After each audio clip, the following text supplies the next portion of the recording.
untuk kita berada dalam majlis ilmu. Mudah-mudahan nikmat yang diberikan ini berterusan. Nikmat yang kelapangan yang ada ini tidak ditarik oleh Allah Subhanahu wa taala. Kita gunakan dengan sebaiknya,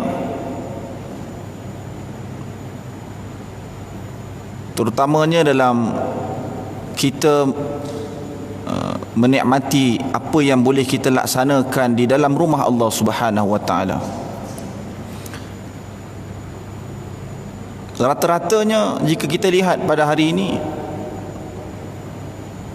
terutamanya kalau kita lihat dalam mana menunaikan solat, contohnya solat Jumaat,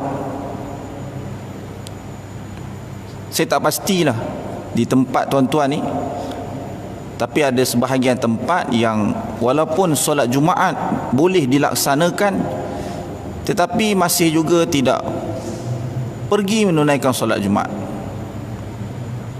Segelintir umat Islam hari ini tak menunaikan solat Jumaat. Saya tak pasti adakah mereka tak dapat maklumat. Saya tak rasa tak dapat, cuma buat-buat tak dapat. Takkan tak pandai isi borang ataupun Google Form apa sahaja yang diperlukan untuk solat Jumaat. Takkan tak pandai. Saya tak percaya. Yang tak pandai tu tak apalah, yang nak baca pun tak berapa, nak nampak kabur-kabur tu boleh faham lagi lah. Ini Facebook ada, Instagram ada, TikTok ada. Main saham pun guna telefon. Main saham guna telefon je. Bila bab suruh isi solat Jumaat tak erti pulaknya. Alasan diberikan langsung tak munasabah. Solat Jumaat tak penuh tuan-tuan. Saya tak tahulah, yang saya perasan sebahagian yang saya sampai tak penuh. Ada ruang lagi pada, kalau kata yang sebelum full capacity tu, yang mula-mula isi 100.5, 500, tak ramai pun yang isi. Tak ada memberikan sebarang pengajaran agaknya. Tak ada rasa takut di dalam hati umat-umat Islam, terutamanya rakyat kita. Jangan sampai Allah Ta'ala tarik nikmat ini.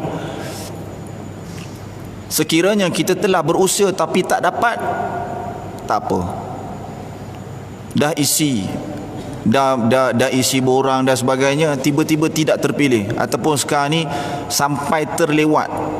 Kadang-kadang kita ada urusan, sampai dah azan tiba-tiba tak dibenarkan masuk, ada urusan, tak apalah. Seperti mana sahabat Nabi SAW yang ada niat nak buat satu perkara tapi tak dapat, diberikan pahala. Seperti mana sahabat Nabi Uthman bin Affan, dia nak pergi peperangan Badar tetapi tidak berjaya kerana Nabi SAW tidak mengizinkan. Anak Nabi yang dikahwini oleh Uthman sakit. Uthman bin Affan radhiyallahu an, dia ada kahwin dengan seorang anak Nabi, Ruqayyah bintu Rasulillah. Ruqayyah bintu Rasulillah radhiyallahu anha sakit. Dia nak pergi perang Badar, Nabi tak bagi. Kemudian balik lepas peperangan Badar, Nabi SAW bagi pada Uthman harta rampasan. Macam mana boleh dapat sedangkan dia tak pergi? Nabi bagi pada dia harta rampasan yang dikatakan harta itu adalah panah. Kalau sekarang ni panah ni macam M16 ke apa jenis senjata lah. Bawa balik bagi pada Uthman. Dikatakan Uthman termasuk dikira dalam tentera Badar, sedangkan dia tak pergi Badar.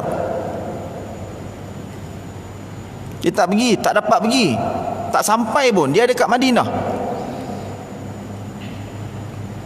Dan dikatakan Uthman dia dapat pahala, termasuk dapat title ahli Badar dapat pahala dan kelebihan ahli Badar, sedangkan dia tak pergi. Macam itulah juga kita ni, dah usaha tak dapat, tu cerita lain lah. Ini usaha pun tak ada, makin ke mana kita pun tak tahu. Mudah-mudahan kita tidak leka dan alpa, kerana Allah Ta'ala telah menguji kita. Jangan sampai kita ditarik nikmat ini, mudah-mudahan ianya berterusan. Muslimin yang dirahmati Allah Subhanahu wa Ta'ala, tajuk kita pada malam ini adalah jiwa yang dirahmati. Jiwa yang dirahmati oleh siapa? Dirahmati oleh Allah Subhanahu wa Ta'ala. Okey, dan kita akan bacakan hadis Nabi sallallahu alaihi wasallam berkaitan dengan tajuk kita. Dan hadis kita pada malam ini diriwayatkan oleh Nabi sallallahu alaihi wasallam yang bernama Usamah bin Zaid radhiyallahu anhuma. Bila kita dengar sahaja radhiyallahu anhu, radhiyallahu, maknanya doa ini bukan untuk orang biasa-biasa. Kalau radhiyallahu radhiyallahu maksudnya dia itu sahabat. Kalau orang selain sahabat tak ditulis ataupun tak disebut radhiyallahu disebut rahimahullah. Macam orang biasa, macam saya, macam tuan-tuan, macam tabi'in, macam bukan sahabat, tabi'in, tabi'ut tabi'in, generasi selepas tu sampailah sekarang ni, kita panggil rahimahullah. Dia tak kata radhiyallahu. Tapi kita tak sebut rahimahullah, kita sebut apa? Allah yarham, almarhum. Samalah tu. Almarhum maksudnya yang dirahmati lah. Rahimahullah, Allah yarham, sama makna dia, lebih kurang lah. Nak cerita dia punya rahimahullah yarham ni panjang, jadi cerita lain pula. Dan radhiyallahu anhu maknanya sahabat Nabi yang kita nyatakan tadi, maksudnya dia Islam. Kalau kita kata radhiyallahu anhuma, maksudnya sama ada dua orang sahabat yang kita sebut, ataupun dia dengan bapa dia dua-dua sahabat. Contohnya Usamah bin Zaid yang kita sebutkan tadi ni, Usamah tu sahabat, Zaid juga sahabat. Zaid bin Harithah, Usamah bin Zaid, seorang ayah, seorang anak. Dan kalau ramai kita panggil radhiyallahu anhum. Contohnya kita sebut Abu Bakar, kita sebut Uthman, kita sebut Umar, kita sebut Ali, kita sebut Mu'adh bin Jabal, kita sebut Abdullah bin Mas'ud, Abdullah bin Umar. Ramai-ramai itu kita kata radhiyallahu anhum. Allah redha. Sebab sahabat Nabi ni Allah Ta'ala redha pada mereka. Usamah bin Zaid, muslimin yang dirahmati Allah, Usamah bin Zaid adalah orang yang disayangi oleh Nabi, hingga kan ada gelaran pada dia, iaitu kesayangan Rasulullah. Bukan semua orang dapat title kesayangan tau. Bukan semua orang kita boleh rapat. Tuan-tuan tak rapat dengan sebahagian tuan-tuan, rapat orang tertentu saja, bukan boleh kawan semua orang. Walaupun kita ni kita kata satu jemaah surau, satu jemaah masjid, tapi kita tak kawan semua orang. Yang boleh kawan tu hanya orang tertentu saja. Mungkin kita boleh pilih seorang kat sini, seorang kat sini. Kadang-kadang yang jiran sebelah pun kita tak kawan. Kita kawan dengan orang yang bukan jiran kita. Macam itulah juga sahabat Nabi ni. Tak semua orang dapat gelaran. Tak semua orang Nabi akan rapat dengan dia. Dan orang yang rapat dengan Nabi ni istimewa lah. Dia ada tempat di sisi Nabi SAW. Dan Usamah bin Zaid ini disayangi oleh Nabi. Bahkan ayah dia juga disayangi oleh Nabi. Usamah bin Zaid ini lebih kurang pangkat dengan Nabi ni macam cucu lah. Macam cucu angkat. Sebab Zaid bin Harithah adalah anak angkat Nabi, dan Zaid dia ada anak Jadi macam cucu lah, cucu angkat. Dan Nabi sayang Usamah. Nabi sayang. Walaupun Usamah bin Zaid dari sudut rupa, dari sudut ciptaan dia bukanlah seorang yang ada rupa. Tak ada rupa lah kita kata. Dikatakan kulit dia tak putih lah. Kulit dia kalau disebut dalam bahasa Arab dia sebut gelap lah, hitam lah. Aswad tu hitam. Tapi Nabi SAW tak ada masalah. Nabi tak ada masalah dengan warna kulit.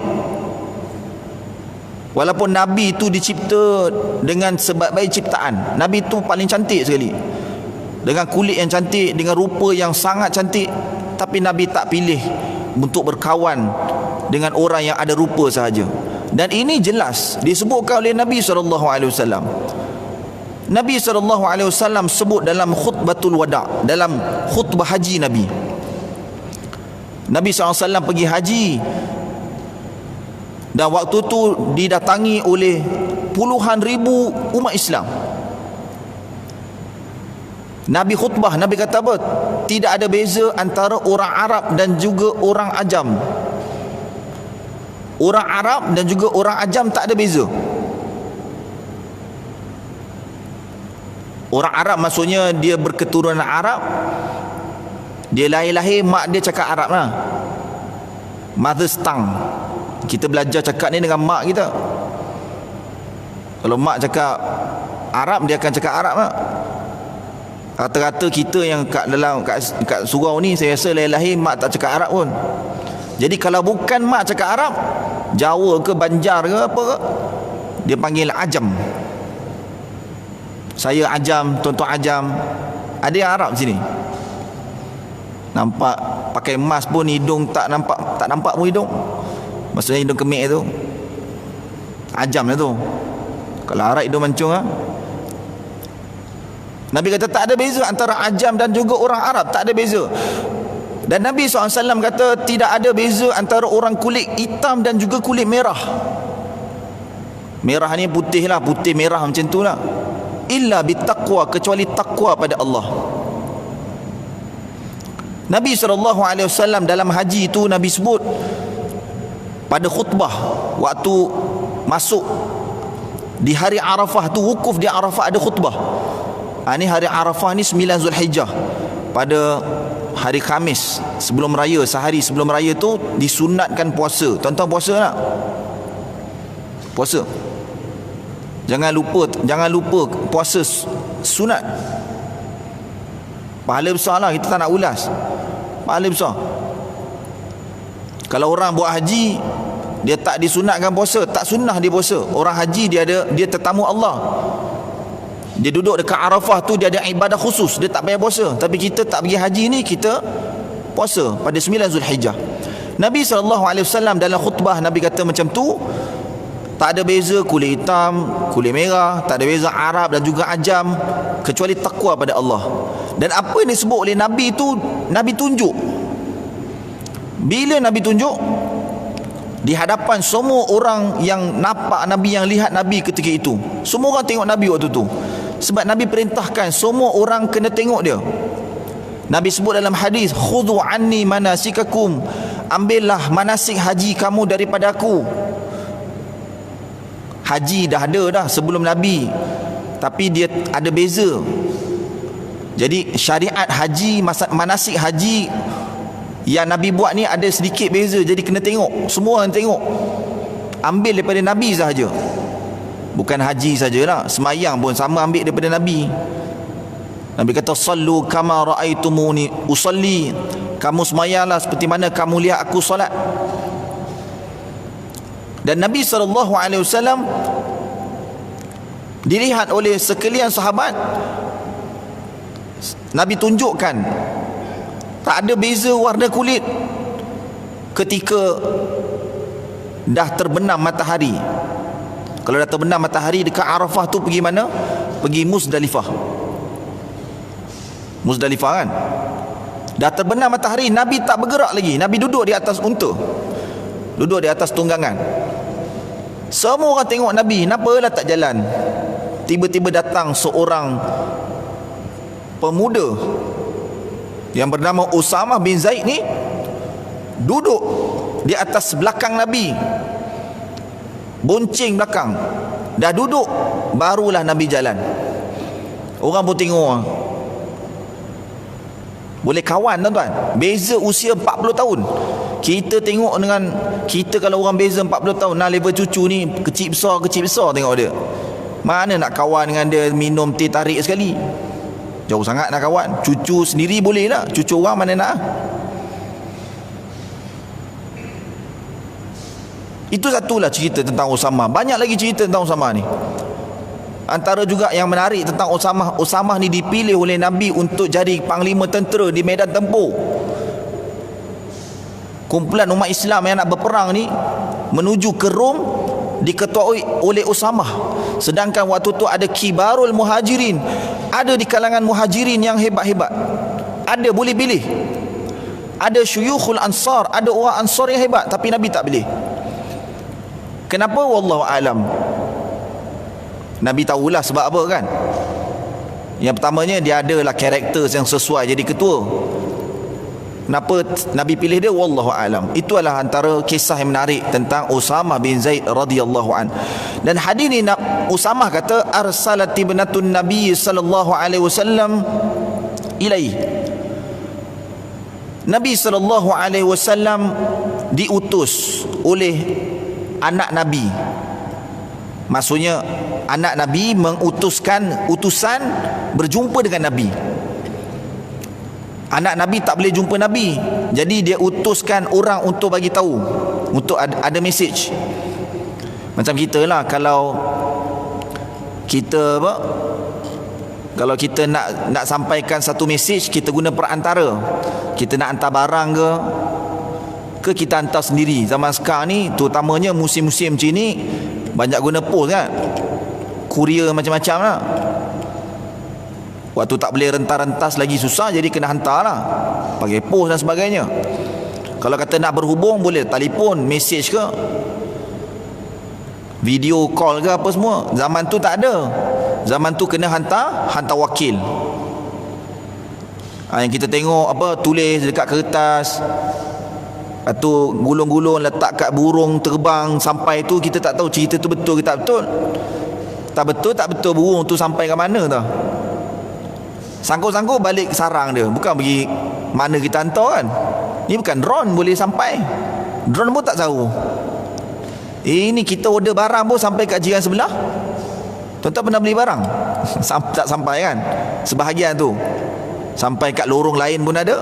Itu manusia punya kerja. Burung mungkin lagi lah tak sampai.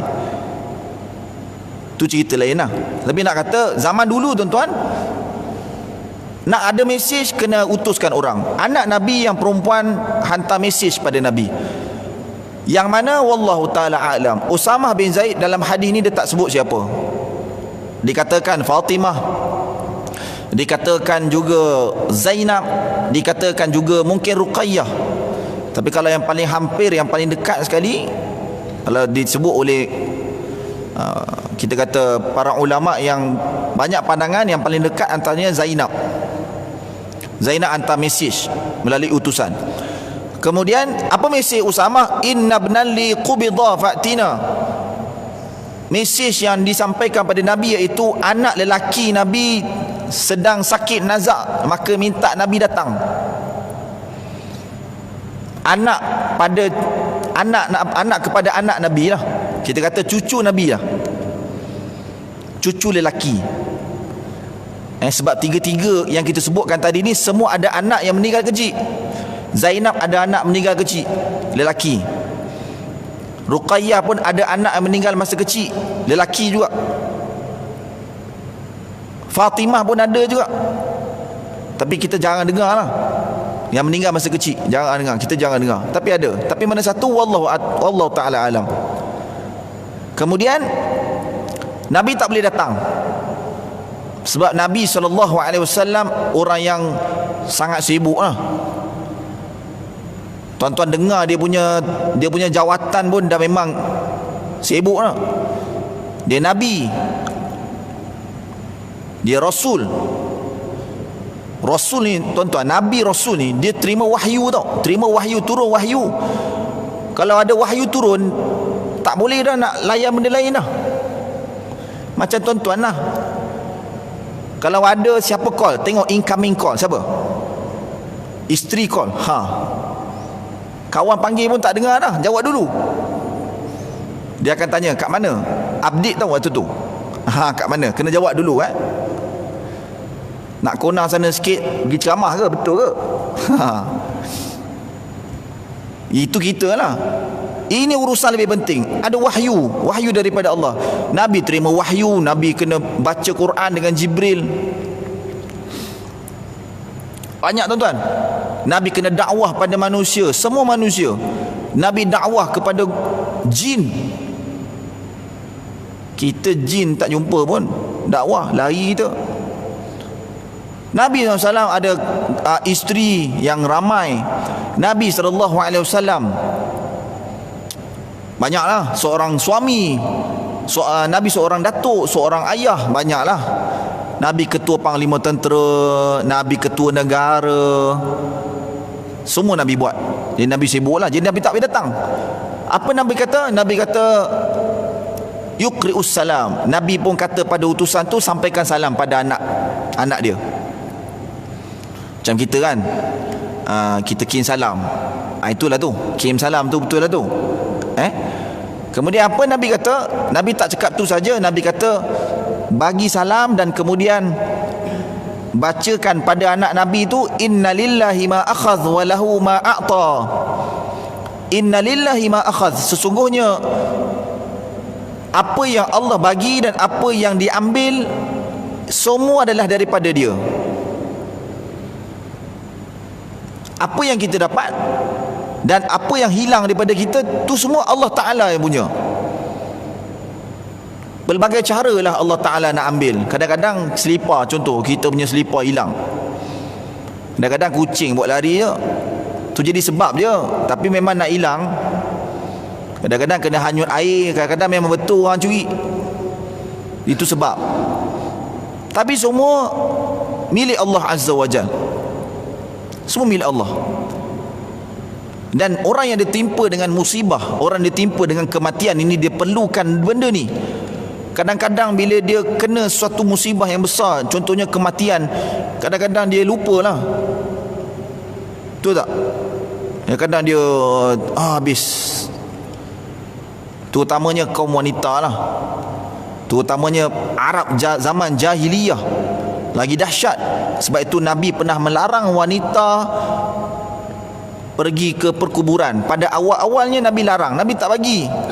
Sebab wanita Arab waktu tu apabila ada kematian, mereka ni meratapi kematian, nangis. Bukan nangis biasa lah, nangis yang sangat dahsyat, nangis berhari-hari. Kemudian macam orang histeria. Tu orang histeria kan, jerit, pekik tololong, cakap benda bukan-bukan. Kalau zaman Arab tu, dia akan hentak kepala dia, dia akan ketuk kepala dia, akan tepuk dada dia, koyakkan baju. Ini zaman dulu. Tapi bila mana Islam dah lama bertapak dan Nabi telah sampaikan ilmu dan mereka mula faham, maka Nabi izinkan wanita pergi ke perkuburan.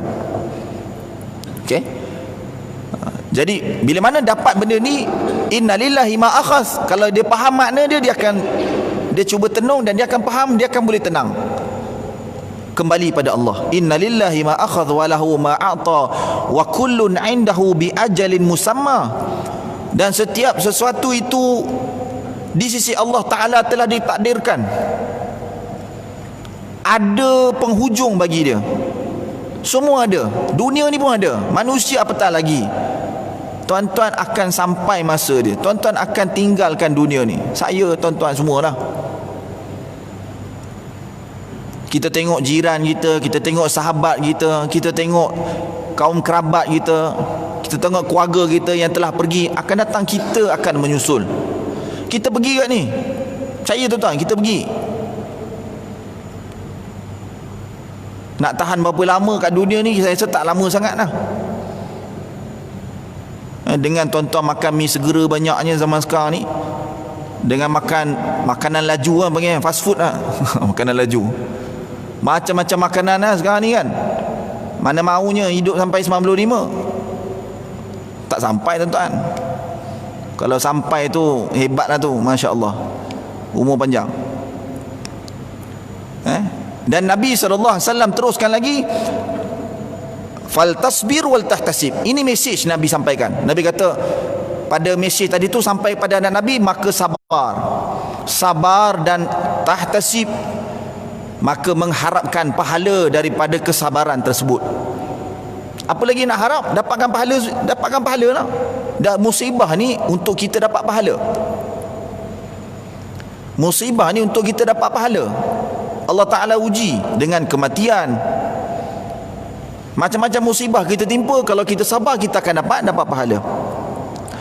Kemudian fa arsalat ilaihi tuqsimu alaihi la ya'tiyannaha. Bila mana wakil tadi dah pergi pada anak Nabi dan dia datang balik, anak Nabi buat rayuan. Biasa kalau permohonan ditolak, buat rayuan kan.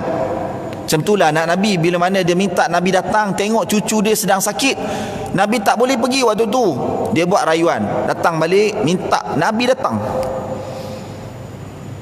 Jadi kalau dah dapat rayuan ni, Nabi pun pergilah. Nabi bangkit, Nabi bangun. Faqama wa ma'ahu Sa'ad. Dan Nabi bangun daripada tempat Nabi waktu tu yang bersama dengan Nabi Sa'ad bin Ubadah. Siapa dia Sa'ad bin Ubadah? Sa'ad bin Ubadah adalah sahabat Nabi di kalangan orang Ansar, Al-Khazraji, dan dia di kalangan Ansar tu dia orang Khazraj. Sa'ad bin Ubadah bukan orang biasa-biasa.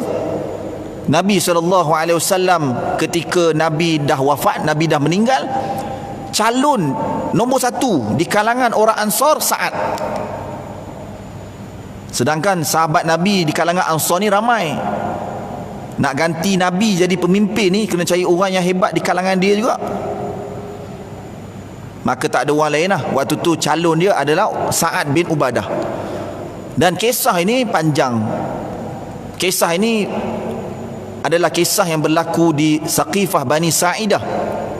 Kalau tuan-tuan pergi ke Madinah Al-Munawwarah, tuan-tuan pergi Masjid Nabi, Masjid Nabawi, belah kanan masjid. Ini Masjid Nabawi kan, menghadap kiblat. Contoh menghadap kiblat sana kan, belah sana, belah kanan bawah sikit. Kalau mata angin tu tenggara lah, bahagian tenggara. Ada Saqifah Bani Sa'idah. Situlah tempat dilantiknya pemimpin selepas daripada Nabi. Permulaannya berkumpul orang Ansar, calon yang dicalonkan adalah Sa'ad. Dan bila mana sampai ke pengetahuan orang Muhajirin datang, iaitu Abu Bakar, dan dicalonkan Abu Bakar. Bila mana nama Abu Bakar naik tuan-tuan, orang Ansar pun kata okey lah, ini kalau Abu Bakar punya nama ni tak boleh challenge lah. Memang ijma' para sahabat semua angkat Abu Bakar pengganti Nabi SAW. Okay? Jadi Sa'ad bin Ubadah waktu tu dia ada dengan Nabi. Lagi siapa? Wa Mu'adz bin Jabal. Mu'adz bin Jabal radhiyallahu an, sahabat Nabi yang Nabi utuskan ke Yaman untuk berdakwah. Nabi lantik dia, Nabi hantar dia, dan Nabi uji dia. Nabi uji keilmuan dia. Hingga kan Nabi mengiktiraf Mu'adz. Nabi kata Mu'adz orang yang paling hebat tentang ilmu halal dan haram. Maksudnya dia ni hebatlah dalam hukum hakam, mahir tentang Quran.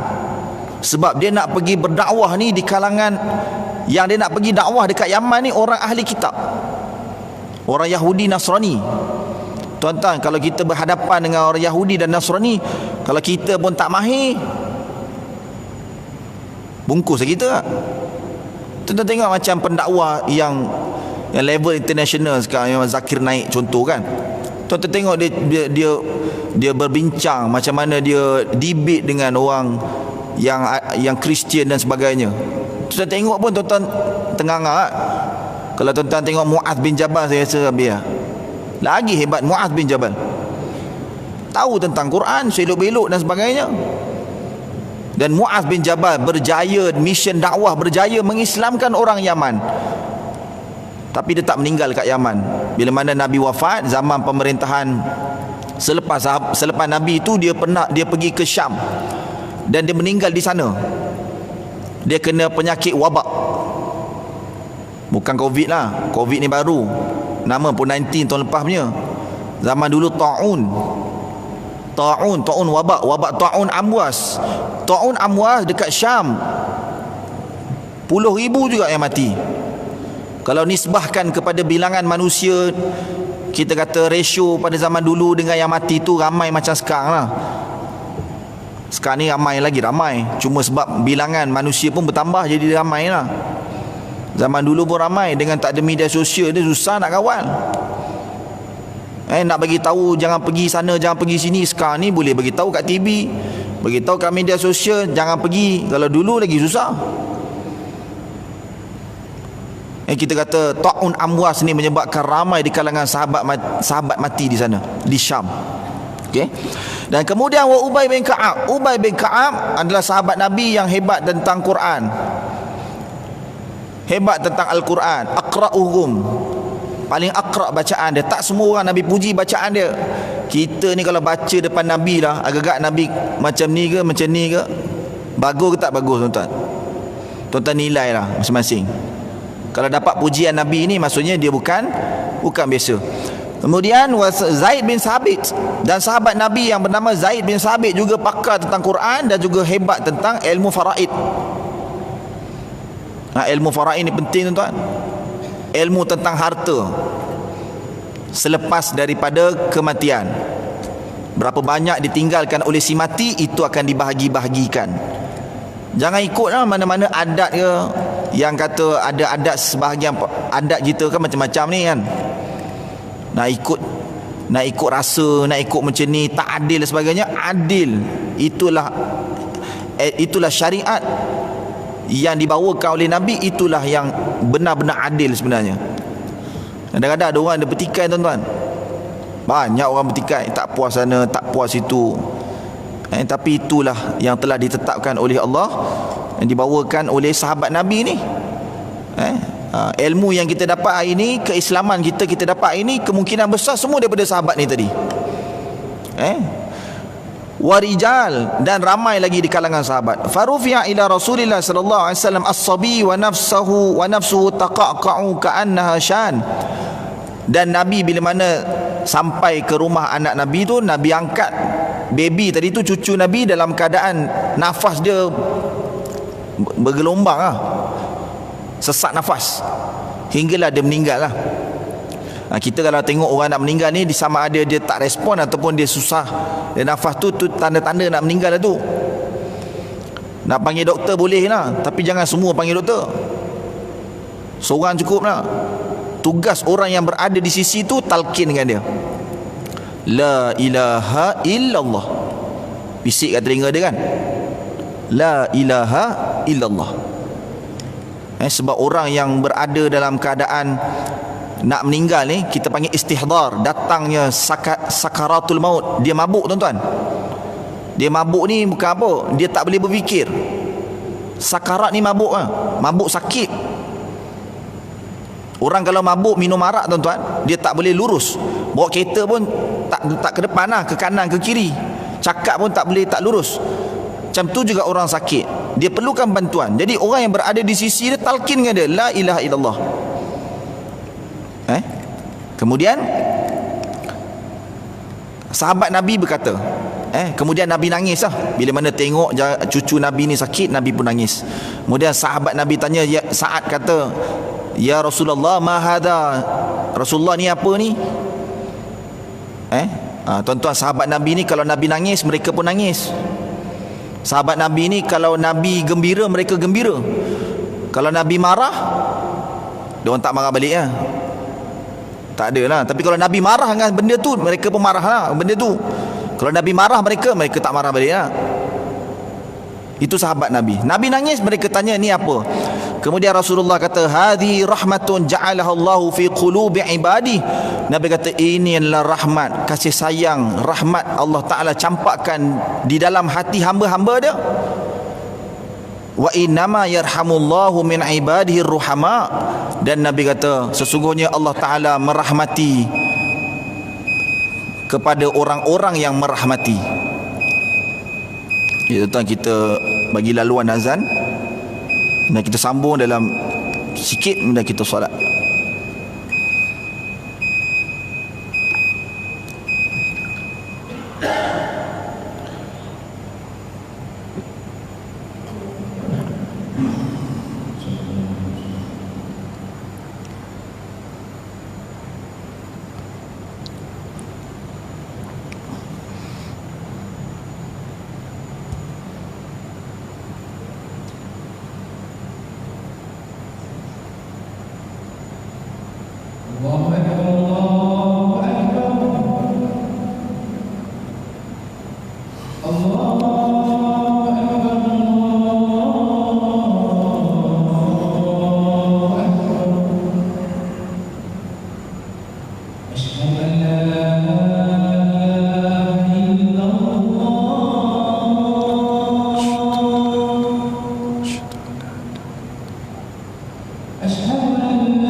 Okey.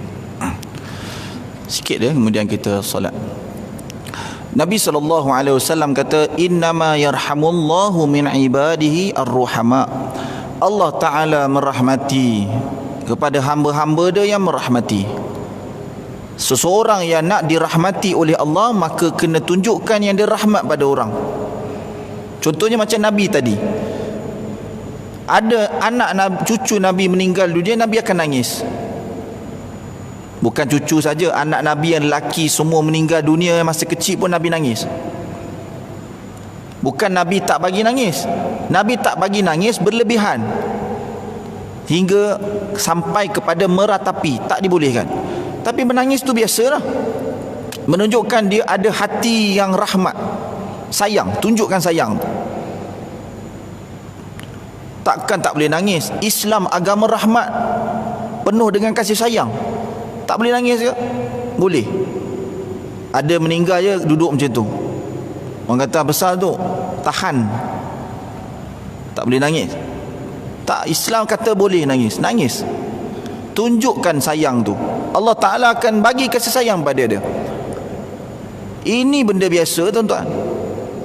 Cuma kena ingatkan lah, kadang-kadang kita ni tak sentiasa kita ingat pada saya dan juga tuan-tuan semua. Kalau kita rahmat pada orang, orang akan rahmat kita, Allah Ta'ala merahmati kita. Buat baik pada orang, Allah akan balas kebaikan. Kalau kita buat onar, buat jahat, orang akan balas keburukan pada kita. Tu benda biasa lah. Simple punya calculation, simple calculation, matematik punya soalan biasa. Buat baik dibalas baik, buat onar akan dibalas dengan kejahatan. Seperti mana Nabi kata dalam hadis yang lain, Nabi kata man la yarham la yurham. Siapa yang tidak merahmati maka dia tidak akan dirahmati. Maka kita yang nak mendapat rahmat daripada Allah, tunjukkan yang kita buat baik pada orang lain. Sangka baik, buat baik, bantu orang lain. Ini nasihat saya dan juga kepada tuan-tuan. Mudah-mudahan kita dipilih oleh Allah menjadi orang yang dirahmati, bukan sekadar di dunia, lebih-lebih lagi di akhirat kelak. Allah Ta'ala bantu kita dalam urusan kita di akhirat, itu yang lebih utama, memudahkan segala-galanya. Kerana urusan akhirat jauh lebih susah daripada urusan dunia. Urusan dunia ni sebenarnya tak susah tuan-tuan, tak susah. Mungkin kita pernah rasa sangat susah lah, tapi tak susah kalau bandingkan dengan jalan-jalan yang lebih hebat di akhirat tu. Perjalanan yang tak ada penghujung tu lagi susah. Dia punya, kita kira masa cukup lah. Satu hari dekat akhirat 1000 tahun kat dunia, punyalah lama ni. Tuan-tuan boleh bayang lah, urusan ke akhirat tu punyalah susah. Mudah-mudahan kita semua dirahmati oleh Allah Subhanahu Wa Ta'ala, dengan kita buat baik lah. Buat baik sama manusia, ikut perintah Allah Azza wa Jal, Allah Ta'ala akan berikan kebaikan kepada kita, insya-Allah. Jadi tuan-tuan, sekadar itu saja kuliah maghrib kita yang dapat kita kongsikan, dan kita akhiri majlis dengan tasbih kafarah. Subhanakallahumma wa bihamdika, asyhadu an la ilaha illa anta, astaghfiruka.